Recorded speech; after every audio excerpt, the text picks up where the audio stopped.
G'day YouTube, my name's Lance. Welcome to Bundy Bear's Shed.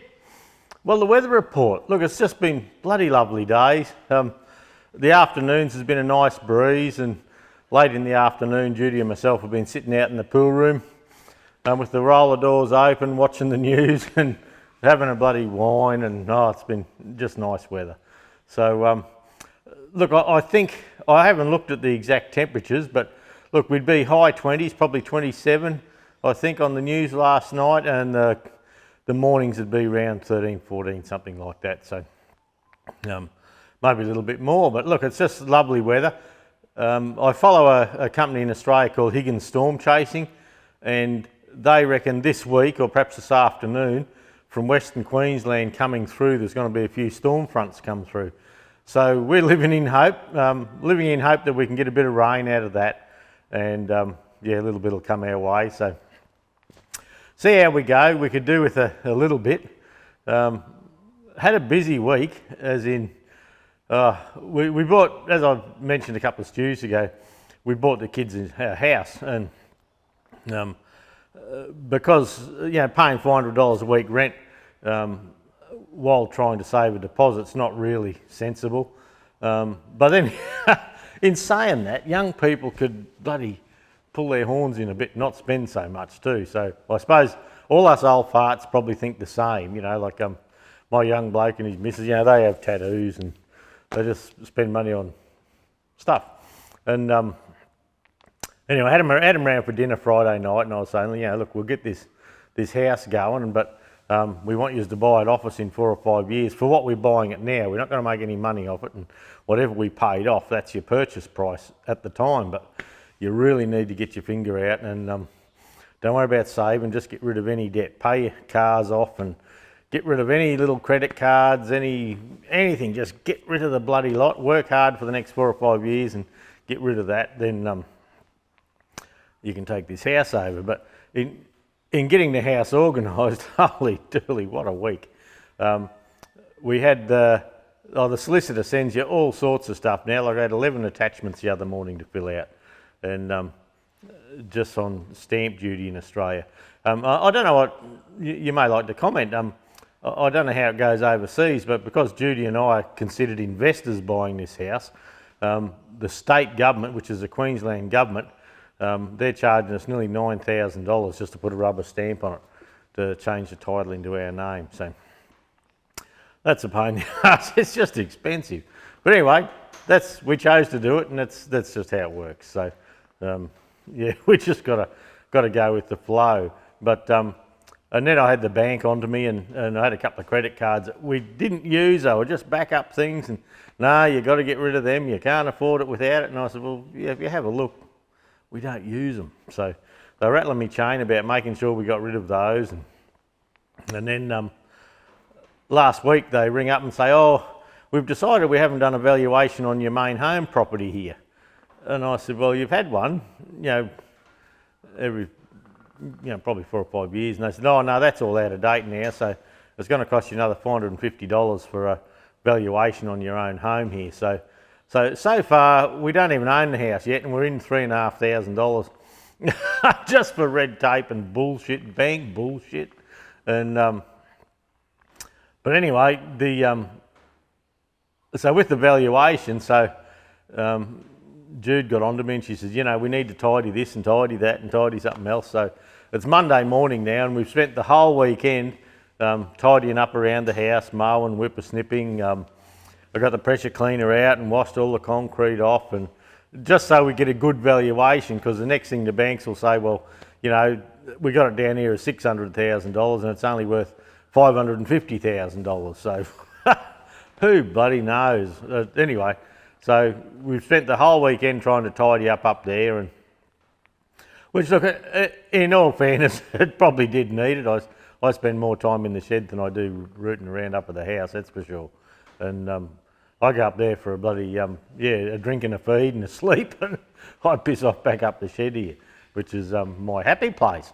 So anyway, so all weekend we've been doing that, and cleaning the carports and, pressure cleaning them out and tidying up, because I got this lady coming today to value our property for the bank at my expense. So Anyway, that's what we chose to do, but God, it's a pain in the arse. I'll be really happy when it's all over. And next Monday, the 18th, the house gets a pest and building inspection, and after that, it's, you know, there's no, we just ready to rock and roll, move in. And so yeah, then yeah, the bank said they'd approved the finance last Tuesday because Monday was a holiday. Then they didn't get round to it, and oh, you're on the list. And anyway, later on they come back and said, yeah, you're right to go.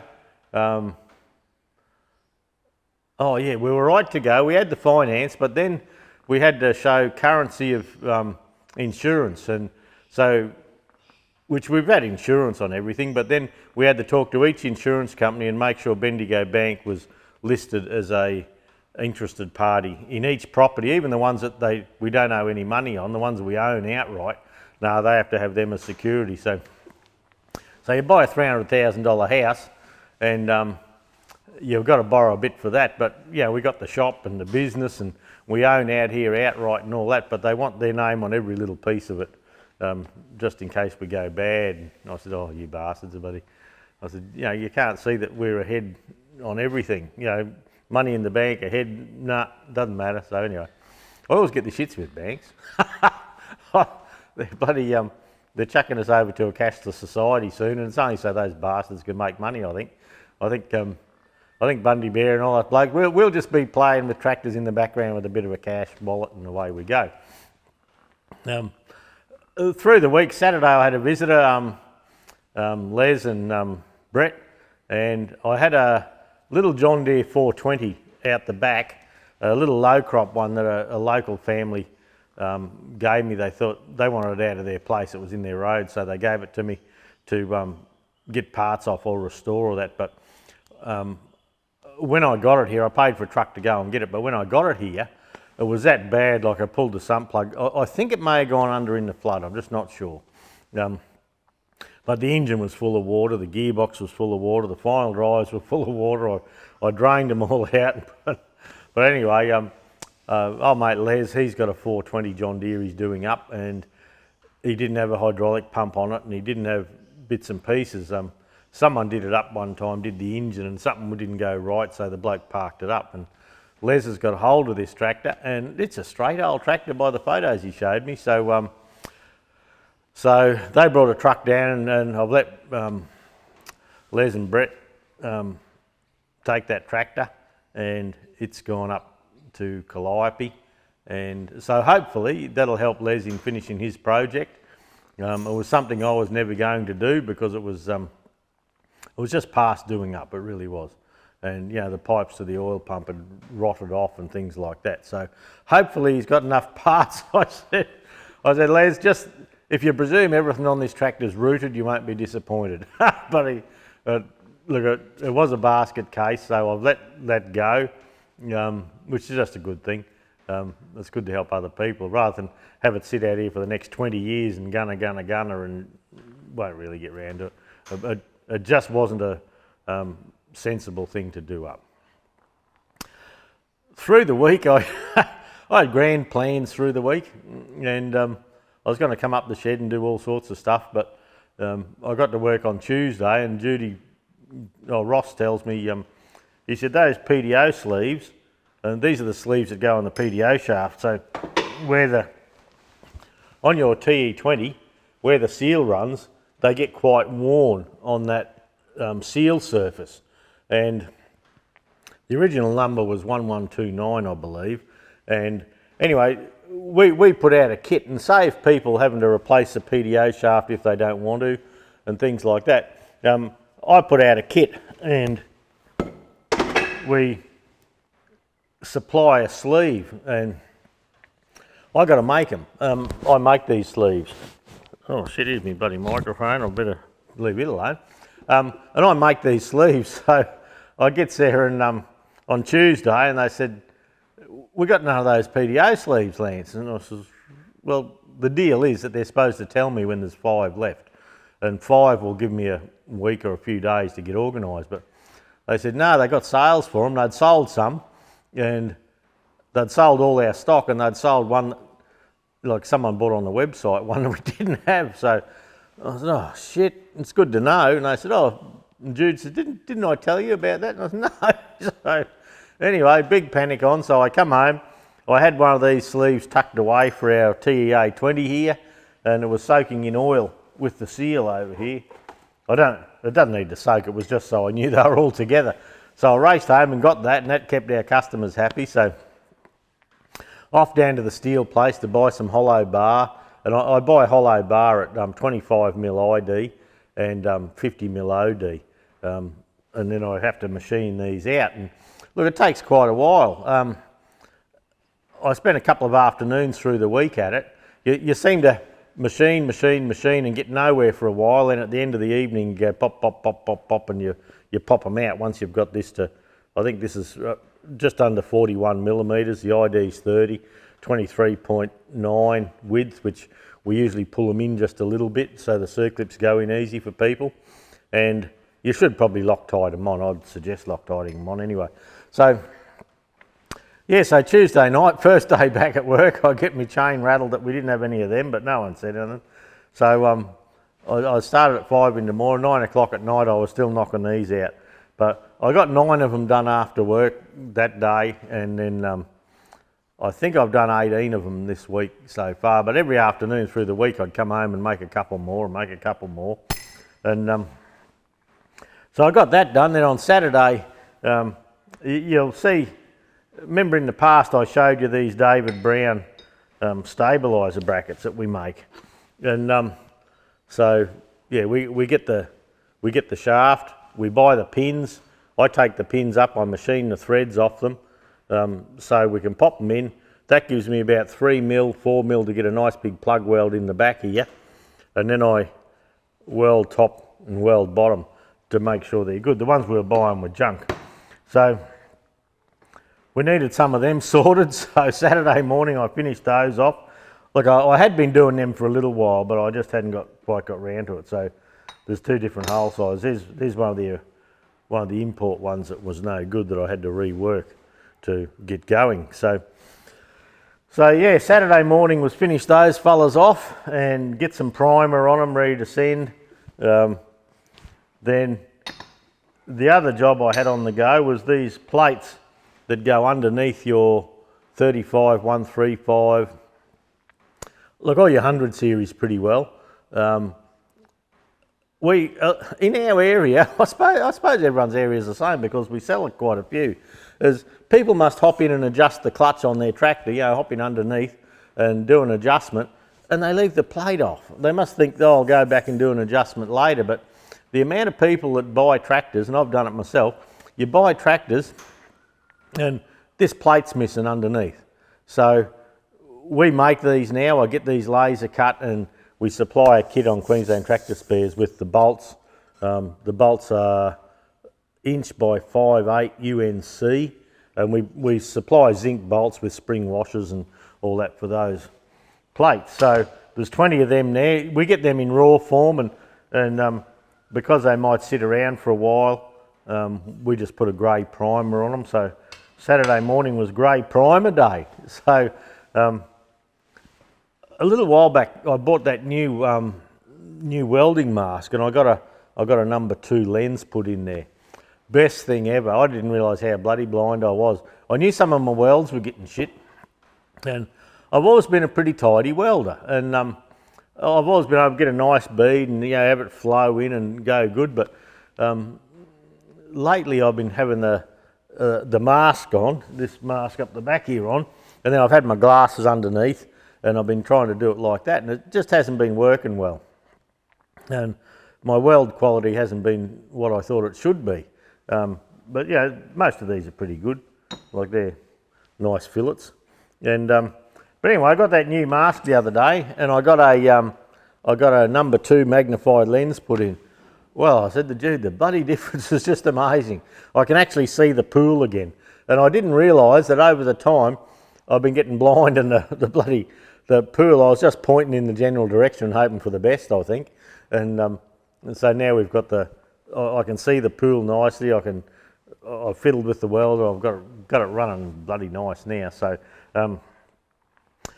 So yeah, look, it was a good purchase. I'm glad I bought it. It's just made a hell of a difference. So, pardon me. So I've got another 10 of these to finish off today.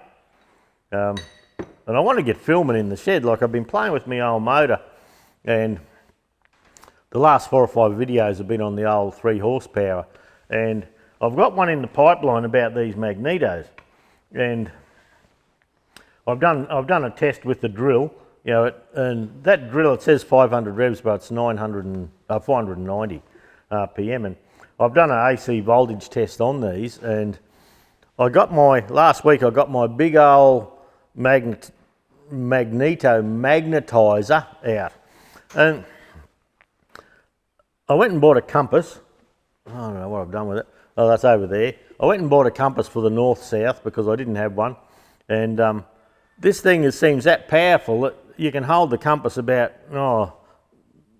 best part of a metre away and flick that on, and the needle goes straight in north-south. But for some reason, like I lent that out and it come back without the plates and that to come back, but it never seems to last real well, the magnetism that comes out of this big jigger. So it may be how we're pulling it off or whatever, but the plan for the week was to machine up a couple of bits to sit on there to come in on the side of the magnets, and just transfer the magnetism into the magnets on here.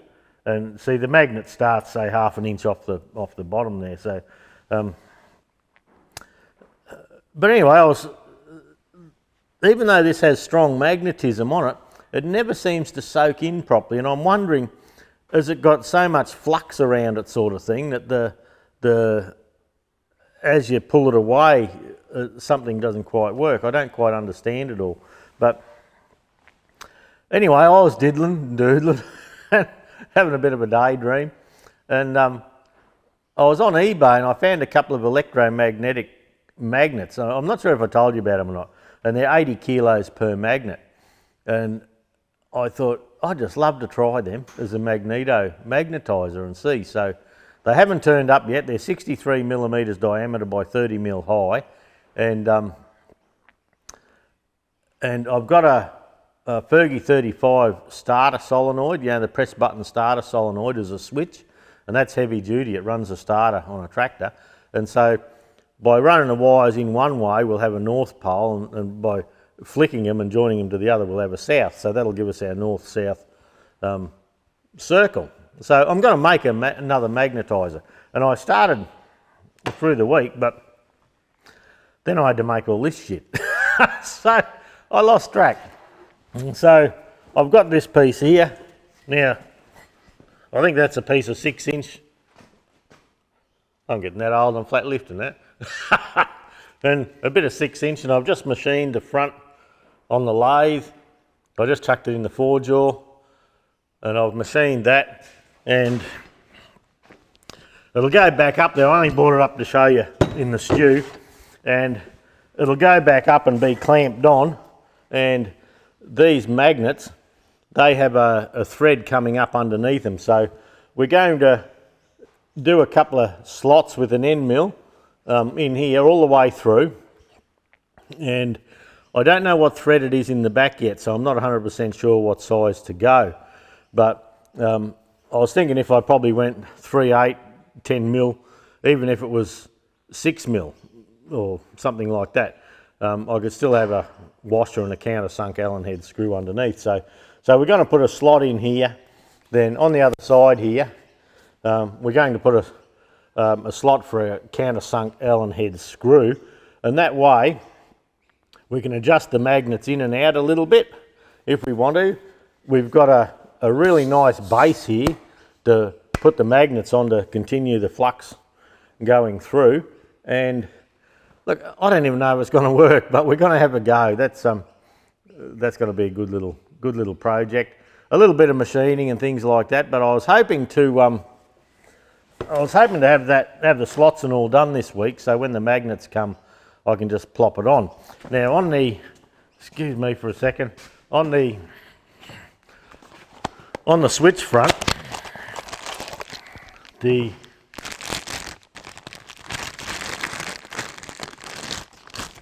Whoop, drop the bolts, good on you. Yeah, on a Fergie 35 petrol and that, they have a solenoid, and we sell these press button ones, and they got some balls, these things. So they bolt on, so we'll bolt that onto the plate somewhere, and we're going to run it out to a 12 volt battery, and we'll have a battery fully charged. Then when we need to, we'll just hit the button here, and that'll close the points between these two. And you've only got to hold it for a couple of seconds, go 1, 2, 3, 4, 5, done. And so I've brought that home, so that goes on that plate. So this magneto magnetizer, it'll be a bit of fun. Look, it's a thing to make. I've got one here, and I've got mates with tractors with magnetos and things, so we'll set it up somehow and give it a try. And I don't know where I'll get this. I may even keep this over separate or something. I don't know. See, most magnetos, by the time you have the plate, this would be a standard size. So you would have the magnets here, just touching each side of that probably. So you haven't got a lot of room for the switch. But anyway, even if it's remote, it just doesn't matter. You know, on a little handle or something like that. It just doesn't matter. The main thing is get this magnetism in. And like I say, these two electromagnets, they're 80 kilograms lifting power each. So even if there's a bit of Chinese bullshit in the advertising, it'll be worth a go, worth a bit of fun. Yeah, so my total investment will be under $100. And by the time you put two soft iron cores up here, then you wind them in magnet wire, you know, enamel coated magnet wire and all that, you could spend over $100 without a worry. This was a scrap. Even though it does have a value, but it was a scrap. So I was going to sand that.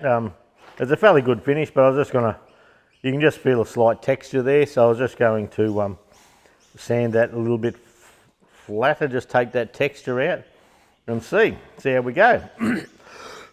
Pardon me. So look, that's about it for the stew. I haven't done an awful lot up the shed this week. Like I say, I had big plans and the story of my life, I reckon. So this afternoon I've got to go up and meet this lady and do the valuation around the whole property here and do all that. So I'm not really looking forward to that. It's just a pain in the arse. But anyway, that's just what you have to put up with when you're having a bit of a go, I suppose. So, but anyway.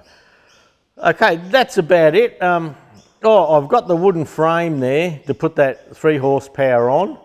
I do have to make the wheels, and I have some wheels rolled already, but I do have to weld them up. But first up today will just be weld up a few more of these and get that happening. It's always got to be business first. Oh, the other thing I was going to talk to you about was in Australia here, I do up for quite a while I did up Fergie Carbys for people, and we bring the parts in from England, and quite often the price of fixing an old Carby would only be like $40–50 difference between having a brand new one. So people would send me their Carbys, I'd quote on it, and a lot of times people would go new, or you know, vice versa. It was just how it went. And anyway, I got that busy over time, I stopped doing it, and I'm still bloody busy, but I stopped doing them because it was that close, and then people would be complaining, and oh, you know, I'd say, well, you know, I'll buy your old Carby off you for say $20–30 or something for parts if it was real crook, and I might be able to save something out of it for someone, and I'd give them a bit of a discount on a new Carby. But some people went for it and enjoyed that, and other people, oh no, that's bullshit, and bloody didn't want to go with it. So I found it sort of one of those things that I wouldn't find it very satisfying. Yeah, and I was always pushing. I was always doing them of a night, you know, trying to push to get them back. So I pulled the pin on doing the Carbys.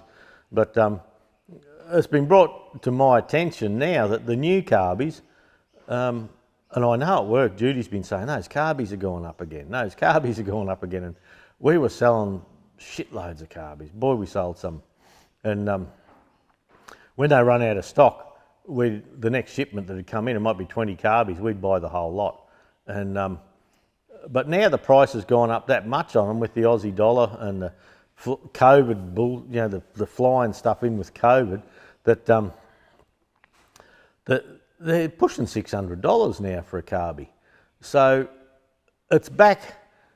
There's enough difference in for what I can do one up for and what you can buy one for that it's worth doing. But I just couldn't see people saving $20, $30, and you know, you can't buy butterfly shafts for those Carbys. You just can't buy them, and you've got to make them. But people don't want to pay for, you know, if it takes you an hour to get a bit of brass, put it in the mill, you know, flatten it out, put the thread on it for that. Then you've got to open him up, then put the slit in for the butterfly in the mill, then turn him over, then drill through, then tap a thread in there to hold the butterfly in, and then drill the holes for clearance for those screws and supply the screws. You can't all do that. And like I used to charge $110, and sometimes I'd spend 5 hours, 6 hours on a Carby for someone. You know, I wasn't even doing $20 an hour, and I was just sort of helping out. Then some people were happy and some people whinged about the price. But anyway, you can't do that. So so I'm going to hop back into doing them for people because the difference is just, it's there to do now. Yeah, the difference between me restoring one for, and look, they're often towards $300, often. You know,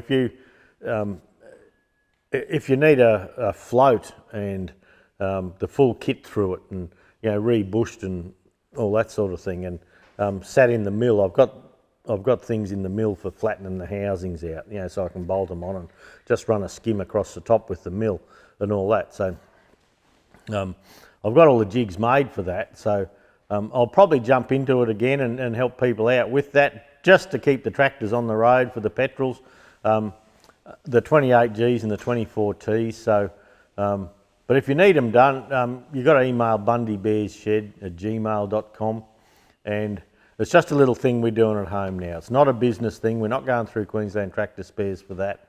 It's just, I'll do it at home on a one-off basis. You send me your Carby. Contact me first. It's all about communication. Contact me first. We'll get the carb. I'll pull it apart. I'll give you an exact quote.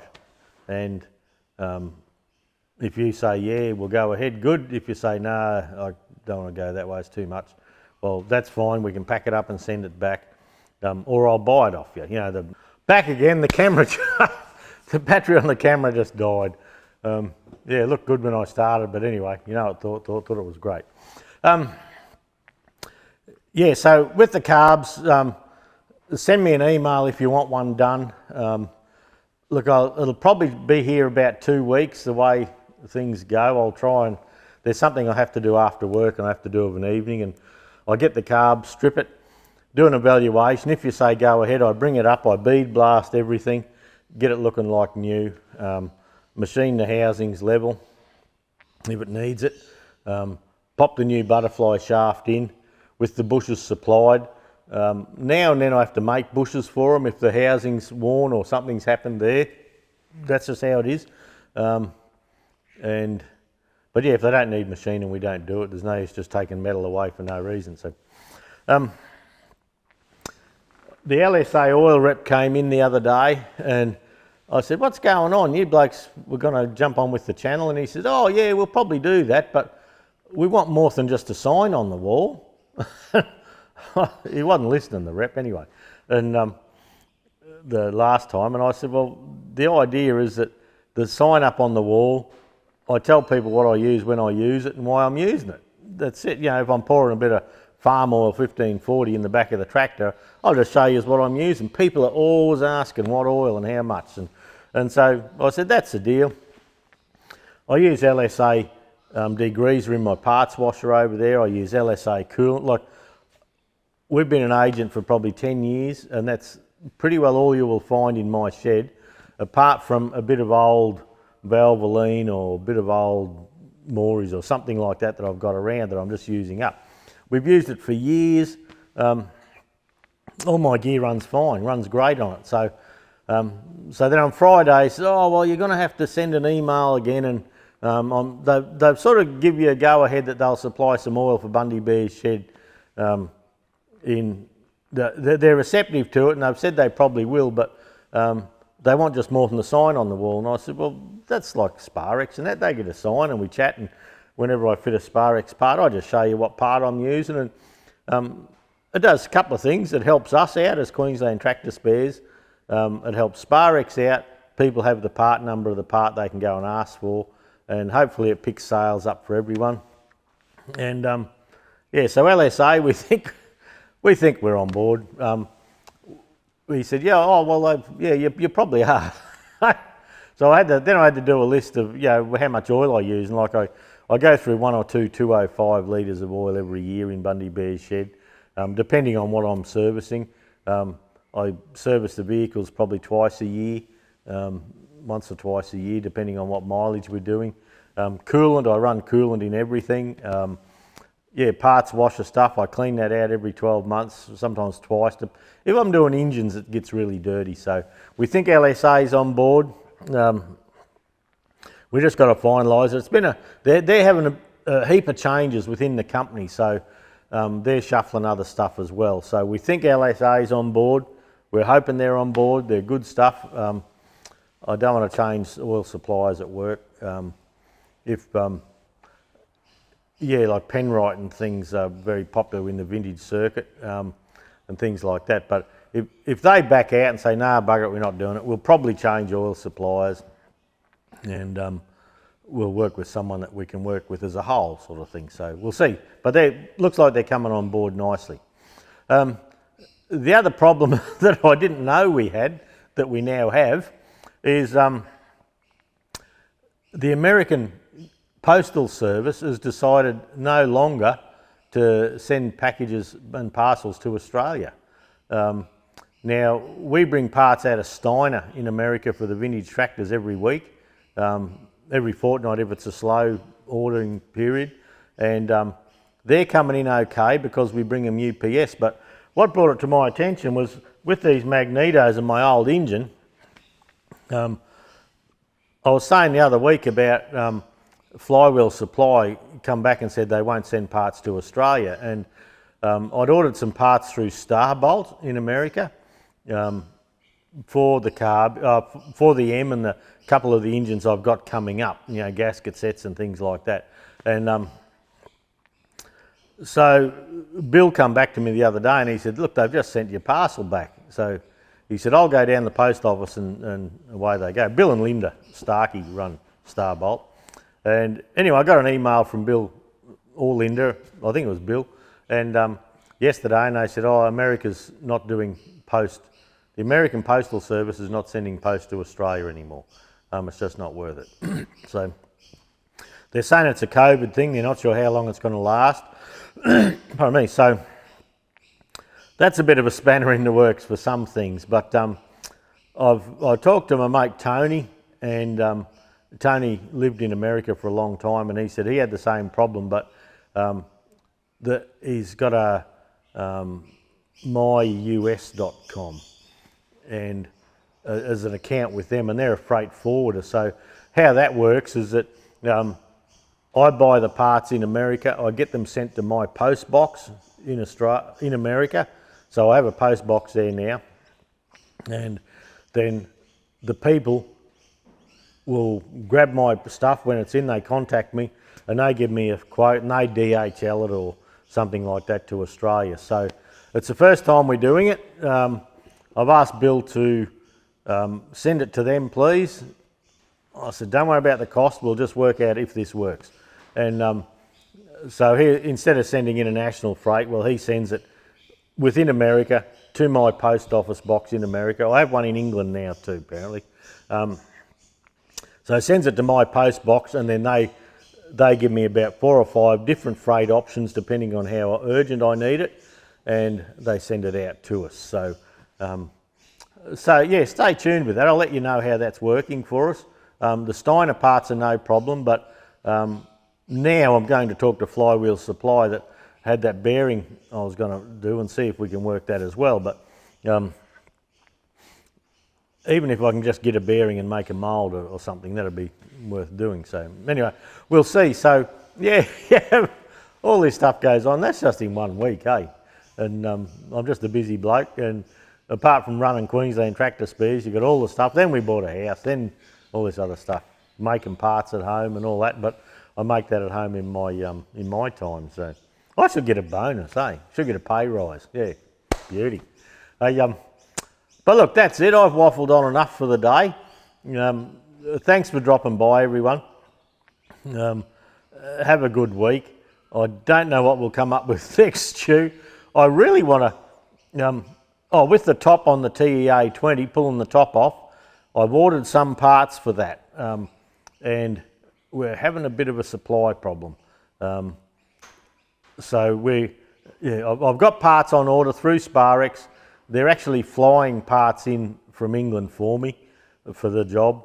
So I'm looking forward to that. But as soon as I hang up from the stew, I promise I'm lifting the top off that thing. I'm going to get her on the bench and give it a bit of a wrestle and see how we go.